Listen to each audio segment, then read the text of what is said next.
Hi, welcome to the Standing Rock-Dakota Access Pipeline Primer for White People. My name is Pam Tinker, and I have created this YouTube for you to explain what is happening at the Standing Rock, North Dakota and Dakota Access Pipeline protest site. Since the national media has decided not to cover this issue, I decided to research it and create this primer for people to learn about the issues and why this is so important. Because despite the paucity of coverage, thousands of people from all over the country, including veterans, celebrities, and environmental organizations, and over 300 indigenous tribes and nations have come to stand with the Lakota people of the Standing Rock Sioux Reservation. My intention is to provide a synopsis of the main issues so that you don't have to spend the days that I just spent in researching. I am a Cherokee citizen. I am not Lakota, and I do not speak for the Lakota. I am not a legal or government expert or an historian. I welcome any corrections if my understanding is incorrect or incomplete. I am a practicing physical therapist and the founder and president of a nonprofit nature-based early childhood program. So I have a science background, and I have spent my life bringing the young ones forward to have a connection and love for Mother Earth. I come from ancestors of Cherokee, Irish, English, and Scot descent, so I have been raised to see many angles and viewpoints. My recent master's degree concentrated on religion, culture, and values, including a thesis that involved delving into my Cherokee history. This gave me some understanding of the complexity of the history of relations between Anglos and the indigenous nations of North America. The story has been a repeating one with variations on a theme. The leaders of Standing Rock are very busy. This is my offering in the form of a primer on the topics surrounding and leading up to this historic movement to assist those who are unfamiliar. This is my way to stand with Standing Rock. In my mind, this movement is as monumental as when Rosa Parks decided not to give up her seat on the bus. Just as that was not about the one incident, but was about a breaking point, Standing Rock is the breaking point beyond which thousands of people are not willing to go. I have divided the issues into categories, starting with distinct concrete issues and ending with what I believe is the main point and the reason for the global interest and support for Standing Rock that has to do with competing worldviews. At the conclusion, I list YouTube resources that allow you to hear directly from the Lakota official representatives. The categories I cover are how the pipeline came to be, the environmental concerns, health issues of those who live in spill locations, past history and the record of pipelines, history of the land and who owns it, cultural, sacred, and religious land desecration, police brutality and human rights violations, and finally the cultural worldview differences. Our first topic is how the pipeline came to be. The Dakota Access Pipeline is a 1,170-mile-long pipeline that took the risk of beginning construction prior to receiving permits for the full course of its proposed path. The remaining segment of the pipeline is planned to be bored under the Oahe Reservoir that is part of the Missouri River and is considered federal land that requires a permit from the Army Corps of Engineers and approval by Congress. The pipeline has received permits through a process called Nationwide Permit 12 so far, and that is a process that was created to expedite small projects on less than an acre, such as building a boat dock. This process was created to spare small projects from going through all of the red tape that is required of larger projects. This permitting process was not intended for a project of this magnitude that crosses 200 water tributaries in 4 states. There are many questions regarding why this project was permitted as a series of small projects through 4 states. For example, was it to circumvent a more thorough permitting process? Local citizens protests regarding the pipeline were made in all of the 4 states. There are questions on why the states and the Army Corps of Engineers allowed the permitting process to proceed under this act. This type of permitting process did not require environmental impact studies that look at the potential dangers to human populations. Under the nationwide Permit 12 process, they were only required to do a series of local environmental assessments. These are less stringent reports that look at the local environmental situation and do not take human impact into consideration. In the scant news coverage, the fact that the Missouri River serves as the drinking water source for millions of people downstream from the proposed pipeline, in addition to the Standing Rock Reservation, is rarely mentioned. It is rarely mentioned that the pipeline crosses multiple streams, rivers, and tributaries. Sometimes reported is that the pipeline was proposed to cross upstream from Bismarck, North Dakota, but was rerouted downstream from Bismarck and upstream within a mile of the Standing Rock Reservation after the Army Corps of Engineers evaluated the Bismarck route and concluded it was not a viable option for many reasons. One reason mentioned in the agency's environmental assessment is the proximity to wellhead source water protection areas that are to be avoided to protect municipal water supplies. It was deemed too risky to the local residents and their water source. It was considered by federal pipeline regulators as a high-consequence area. In addition, the chosen shorter route through Sioux Treaty Land avoided exposure to additional water tributaries, an indication that there is legitimate concern for leaks. Further investigation on the campaign contributions that were made by pipeline entities to officials in all states and the investments that these people may hold in the pipeline is needed, but is outside of the scope of my report. Also, further study is warranted in investigating the relationship and legality of the easements that were granted by the Iowa Utilities Board that allowed the use of their easements under eminent domain through a stretch of private land parcels against the will of landowners in Iowa, where owners of 17 land parcels sued. I am also very curious about the big oil or political ties with the Army Corps of Engineers that would cause them to fast-track permits in this piecemeal manner that was meant for small projects under an acre and was obviously not a process that was intended for a project of this size and which allowed avoidance of a proper environmental impact study. Under environmental concerns, there are environmental concerns regarding the safety and security issue of a pipeline crossing the Missouri River and about 200 tributaries that supply water for farm irrigation, wildlife habitat, and drinking water for 17 million people downstream. Many of the people and environmental organizations who are allies standing with the Lakota people feel that the continued investment in carbon-based energy is endangering the future health and well-being of our children and grandchildren, and the health and viability of our planet. They feel that the government and the corporate world have failed to provide leadership that will shift investment to clean, renewable energy. The blocking of new pipeline infrastructure investment is deemed as a major responsibility of citizens in order to protect the future of our planet. Under health issues, in areas where pipeline leaks, spills, or explosions have taken place, the safety of drinking water, the air, livestock, fish, wildlife, and crops is endangered. There are reports of increased rates of cancer, asthma, tumors, serious skin disorders, and neurological disorders in humans and in animals. These long-term damages to well-being are unfairly shouldered by citizens, local government, health care providers, and health insurance companies rather than the corporation that is making great profit for its stockholders. Unless they are brought to task to pay for the public expense of their operation, the quick money will continue to draw them to carbon-based investments rather than turning their efforts towards safer and sustainable energy sources. Past history and the record of pipelines. From the reports that I have studied, pipeline companies do not have good safety records, and when spills and explosions occur, they do not have a good record of cleanup and do not adequately reimburse people and communities whose land, health, and property values have been damaged. Between January 2010 and May 2015, more than 168,000 barrels of oil were spilled.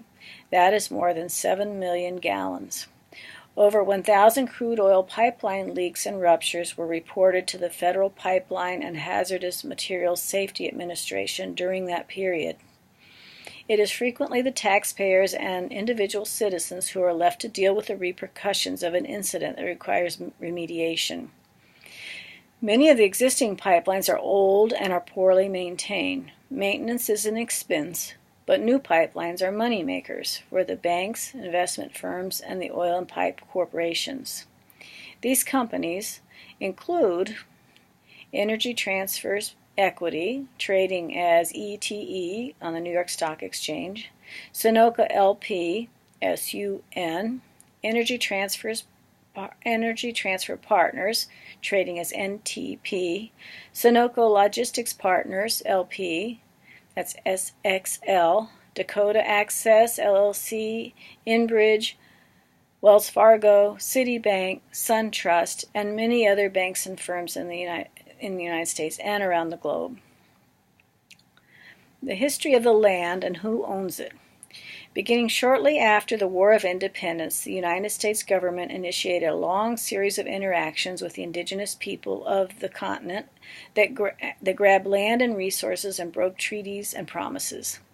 This was true of the Lakota U.S. government interactions, beginning with the Bureau of Land Management, BLM, that was created by the Ordinance of 1785 and the Northwest Ordinance of 1787, which provided for survey and settlement of lands that the 13 colonies ceded to the federal government after the War of Independence, much of which was land stolen from Indian nations. After spending hours attempting to summarize the many infractions that have occurred against the Lakota people, I decided to cite the highlights and leave deeper study to those who are inclined to dig deeper. Unfortunately, the many brutal attacks and treaty infractions are so numerous I was unable to summarize them in a space that would work within this YouTube time frame. The North Dakota state government website has a helpful timeline of the historical events that occurred in that state. See the History and Culture of the Standing Rock Oyate, Standing Rock Timeline, nd.gov. I would like to say regarding the history of the land is that the generational trauma that has been inflicted upon these people explains the depth of determination and sense of responsibility of the Standing Rock Sioux to stand for their rights at this point in time. They have had their land rights reduced repeatedly by the United States government. At this point, they have been backed into a corner and can only move forward. They have no reason, based on past history, to believe that their sovereign rights will be upheld at this time. Some of the important events that I recommend that you read about more include the 1851 and 1868 Fort Laramie treaties, the 1863 Whitestone Hill Battle or Massacre, depending on your viewpoint. Here, Lakota families, who were the ancestors of the Standing Rock people, at a hunting encampment were massacred. They were possibly mistaken for hostile warrior groups that the Army was pursuing. In addition to the massacre of babies, children, women, and men, the destruction included 300 teepees and 400,000 to 500,000 pounds of dried buffalo meat, the winter supplies for the people, and the product of 1,000 butchered buffalo. The 1874 illegal invasion of the Black Hills is another topic. This was an invasion into sovereign Lakota land by General Custer and a group of geologists to determine the extent of gold in the region. This was followed by the gold rush on Lakota land caused by the leak of information regarding gold in this region. The United States, failing to honor the 1851 treaty, allowed miners to sweep through the Lakota land to extract their gold resources and allowed yet another illegal loss of Lakota land, which is still being contested. The Dawes or Allotment Act. This act established the Standing Rock Sioux as a reservation on March 2, 1889. This reduced the land holdings of the Great Sioux Nation by taking the Sioux Treaty lands and dividing it up into plots of land for individual Sioux people to own. This is in conflict with the communal culture of the shared land. After parceling the plots to individuals, there was unassigned land that was stolen. This Non-allotted land was open to settlement by non-Indian people. Most of their good farmland was lost.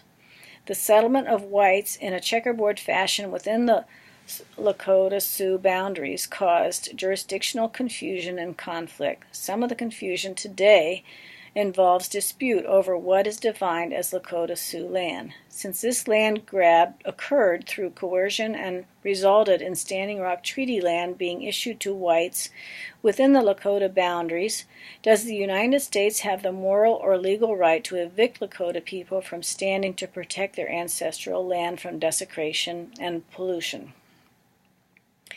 And the main point of the history that I'd like to make is how the Missouri River land was stolen from the Standing Rock Sioux and turned into a reservoir that is where the DAPL is proposed to cross. The Oahe Reservoir project was authorized by the Flood Control Act that was approved on December 22, 1944, Public Law 534, 78th Congress, Second Session, as a part of a system of multi-purpose reservoirs on the Missouri River for flood control, irrigation, navigation, power, and other purposes. The Sloan-Pickering Plan created the Missouri Basin Interagency Committee in 1945 to coordinate the work of various agencies. The 28 reservations that would take the brunt of the land loss and the flooding to create the reservoirs were not consulted and were not included in the Interagency Committee. They were informed of their fate, decided without their input, 3 years after the approval of the project. The Oahe Dam inundated the prime bottomlands, forests, and gardens that sustained the families in the wintertime. Standing Rock lost over 55,000 acres of their most productive land, causing great long-term loss in income and economic security. For a detailed historical account, I studied a PhD dissertation by Harriet Skye in Ethnic Studies at the University of California, Berkeley, completed in the fall of 2007, entitled Mininatakapi, the Oahe Dam and the Standing Rock People, 1900 19,000 to 1960.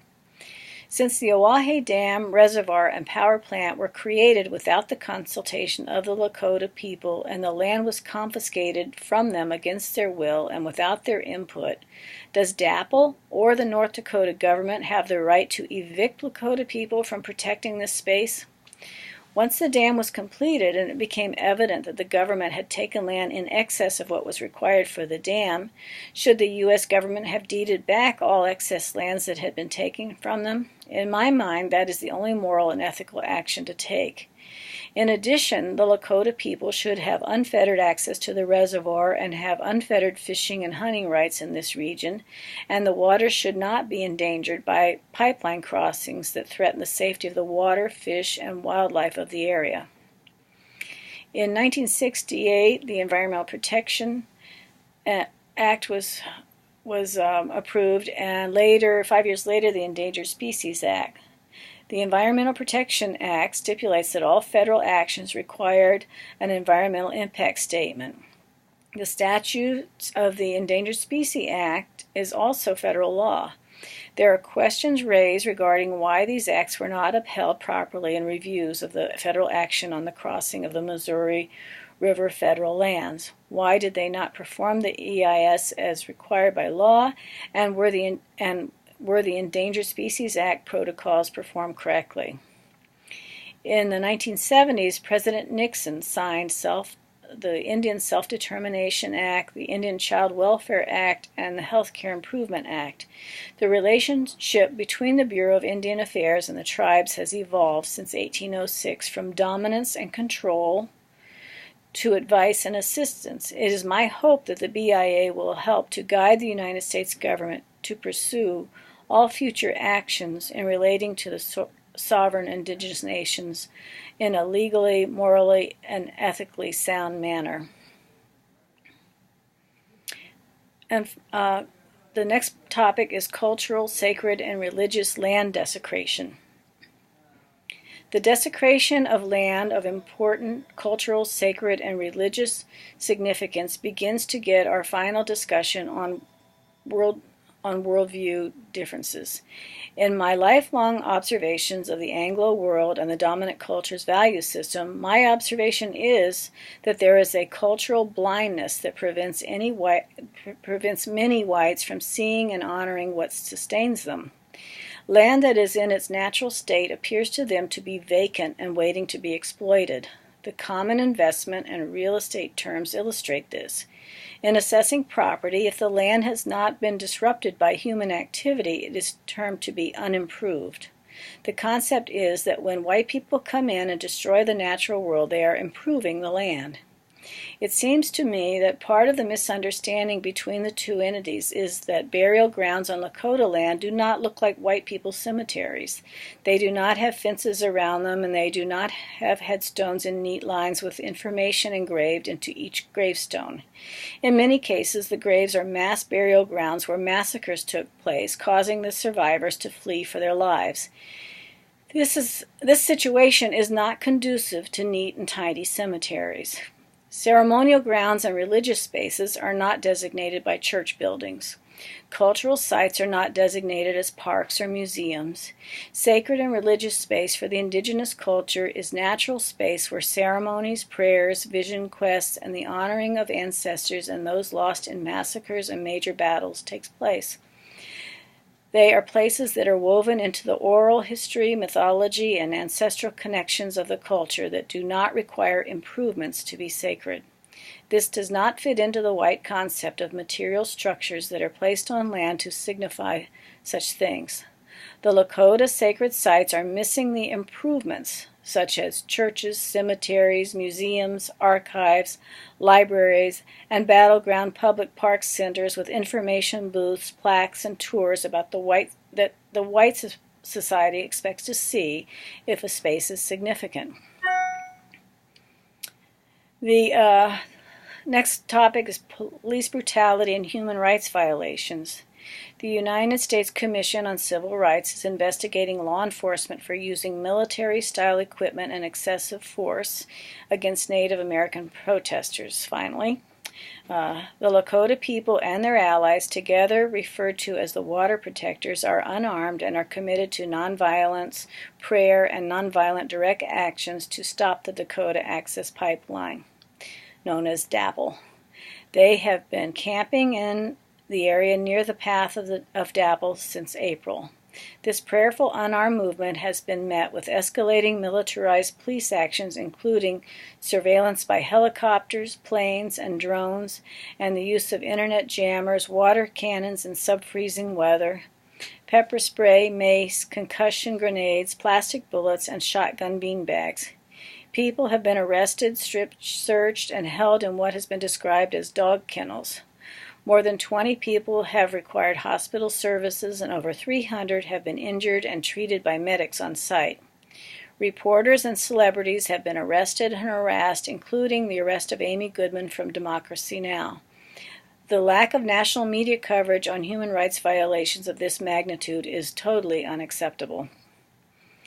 As the militarized police, who are being paid by taxpayer dollars, and Tiger Swan mercenary security force paid by the Dakota Access are protecting the interests of big oil, the supporters for the Water Protectors continues to grow, and the support for the Water Protectors continues to grow with celebrity appearances by folks including Jane Fonda and Shailene Woodley, fundraising including concerts by Jackson Browne, Bonnie Raitt at Standing Rock, and the Dave Matthews and Graham Nash in D.C., and the support of more than 1,000 veterans who have committed to act as human shields to protect the Water Protectors' right to free speech as they demonstrate and pray.